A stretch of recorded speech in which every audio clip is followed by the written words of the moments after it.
Foreign Minister Lavrov has said that Moscow wants to understand what is behind Trump's words about 50 days to settle the Ukrainian conflict. In its turn, the Kremlin believes that Kiev perceives the U.S. leader's words as a signal to continue the conflict. On the eve of U.S. President Donald Trump promised to impose secondary duties of up to 100% on countries that buy Russian oil if there is no progress in the settlement of the conflict in Ukraine within 50 days. What Moscow thinks about Trump's ultimatum? In the Material Gazeta, Moscow wants to understand what is behind Trump's words about 50 days to resolve the Ukrainian conflict. This was stated by the head of the Russian Foreign Minister, Sergey Lavrov. There used to be both 24 hours and 100 days. We have been through all this, and we really want to understand what the U.S. president is driven by. It is clear that he is under enormous, indecent pressure from the EU and the current NATO leadership, the foreign minister said. In turn, Deputy Chairman of the Russian Security Council, Dmitry Medvedev, wrote on his page in the social network X that Moscow did not notice the U.S. president's decorative ultimatum.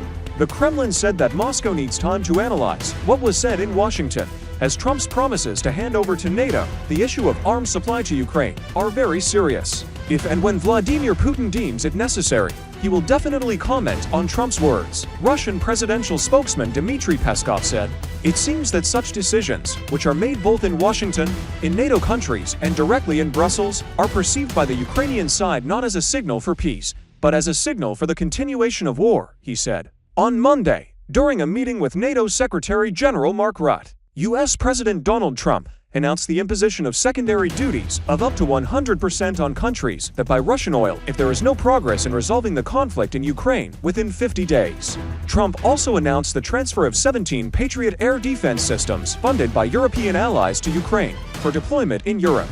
At the same time, the American leader said he was disappointed but not finished with his Russian counterpart Vladimir Putin. When asked about trusting Putin, Trump said he trusts almost no one. Moscow's reaction: Moscow initially had no illusions about the key position of the United States. Such an opinion was shared with Gazeta.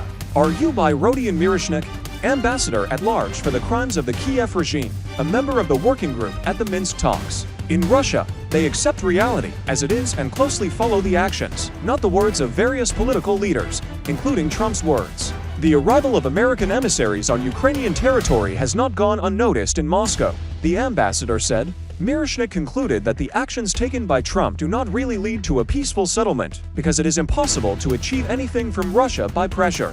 The State Duma also agreed with this viewpoint. If Trump really wants progress in the Ukrainian settlement, he should delve into the Russian position and influence the Kiev regime, rather than threaten Moscow with secondary sanctions. Leonid Slutsky, the head of the LDPR faction and chairman of the State Duma's International Affairs Committee, told Gazeta,